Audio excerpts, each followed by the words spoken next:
10 tips for healthy eating for diabetic person. There are different types of diabetes, and no two people with diabetes are the same. So there isn't a one-size-fits-all way of eating for everyone with diabetes.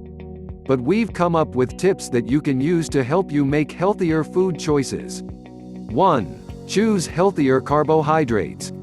All carbs affect blood glucose levels, so it's important to know which foods contain carbohydrates. Choose the healthier foods that contain carbs and be aware of your portion sizes. Here are some healthy sources of carbohydrate. Whole grains like brown rice, buckwheat and whole oats, fruit, vegetables, pulses such as chickpeas, beans and lentils, dairy like unsweetened yogurt and milk. At the same time, it's also important to cut down on foods low in fiber such as white bread, white rice and highly processed cereals. You can check food labels when you're looking for foods high in fiber if you're unsure. 2. Eat less salt. Eating lots of salt can increase your risk of high blood pressure, which in turn increases risk of heart diseases and stroke. And when you have diabetes, you're already more at risk of all of these conditions. Try to limit yourself to a maximum of 6 grams, 1 teaspoonful, of salt a day. Lots of pre-packaged foods already contain salt, so remember to check food labels and choose those with less salt. Cooking from scratch will help you keep an eye on how much salt you're eating. You can also get creative and swap out salt for different types of herbs and spices to add that extra flavor. 3. Eat less red and processed meat. If you're cutting down on carbs, you might start to have bigger portions of meat to fill you up. But it's not a good idea to do this with red and processed meat, like ham, bacon, sausages, beef and lamb. These all have links with heart problems and cancers. Try swapping red and processed meat for these.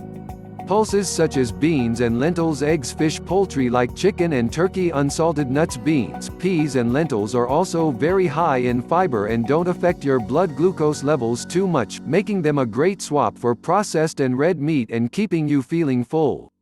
Most of us know that fish is good for us, but oily fish like salmon and mackerel are even better. These are rich in something called omega-3 oil, which helps protect your heart. Try and aim to eat 2 portions of oily fish a week. 4. Eat more fruit and vegetables. We know eating fruit and vegetables is good for you. It's always a good thing aim to eat more at meal times and have them as snacks if you're hungry. This can help you get the vitamins, minerals and fiber your body needs every day to help keep you healthy. You might be wondering about fruit and if you should avoid it because it's sugary? The answer is no. Whole fruit is good for everyone, and if you have diabetes, it's no different. Fruits do contain sugar, but it's natural sugar. This is different to the added sugar, also known as free sugars, that are in things like chocolate, biscuits and cakes. Products like fruit juices also count as added sugar, so go for whole fruit instead. This can be fresh, frozen, dried or tinned, in juice, not in syrup. And it's best to eat it throughout the day instead of one bigger portion in one go. 5. Choose healthier fats. We all need fat in our diet because it gives us energy. But different types of fat affect our health in different ways. Healthier fats are in foods like unsalted nuts, seeds, avocados, oily fish, olive oil, rapeseed oil and sunflower oil. Some saturated fats can increase the amount of cholesterol in your blood, increasing your risk of heart problems. These are mainly found in animal products and prepared food like red and processed meat, ghee, butter, lard, biscuits, cakes, pies and pastries. It's still a good idea to cut down on using oils in general, so try to grill, steam or bake foods instead. 6. Cut down on added sugar. We know cutting out sugar can be really hard at the beginning, so small practical swaps are a good starting point when you're trying to cut down on excess sugar. Swapping sugary drinks, energy drinks and fruit juices with water, plain milk, or tea and coffee without sugar can be a good start. You can always try low or zero-calorie sweeteners, also known as artificial sweeteners, to help you cut back. Cutting out these added sugars can help you control your blood glucose levels and help keep your weight down. If your diabetes treatment means you get hypos, and you use sugary drinks to treat them, this is still important for your diabetes management and you shouldn't cut this out.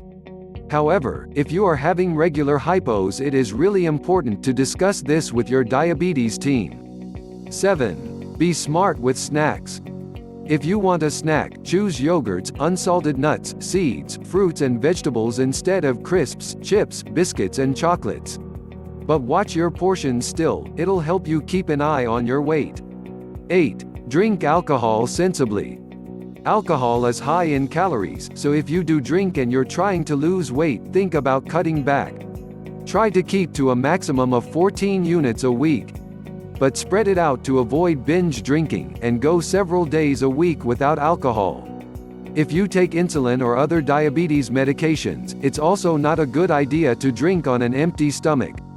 This is because alcohol can make hypos more likely to happen. 8. Don't bother with so-called diabetic food. To say food is a diabetic food is now against the law. This is because there isn't any evidence that these foods offer you a special benefit over eating healthy.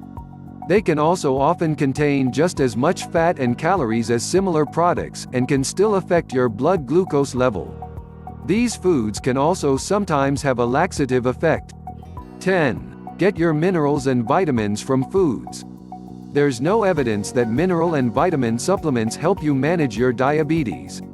So, unless you've been told to take something by your healthcare team, like folic acid for pregnancy, you don't need to take supplements. It's better to get your essential nutrients by eating a mixture of different foods. This is because some supplements can affect your medications or make some diabetes complications worse, like kidney disease. Don't forget to keep moving. Being more physically active goes hand in hand with eating healthier. It can help you manage your diabetes and also reduce your risk of heart problems. This is because it increases the amount of glucose used by your muscles and helps the body use insulin more efficiently. Try to aim for at least 150 minutes of moderate intensity activity a week. This is any activity that raises your heart rate, makes you breathe faster and feel warmer. You should still be able to talk and only be slightly out of breath. And you don't have to do all 150 minutes in one go. Break it down into bite-sized chunks of 10 minutes throughout the week or 30 minutes 5 times a week.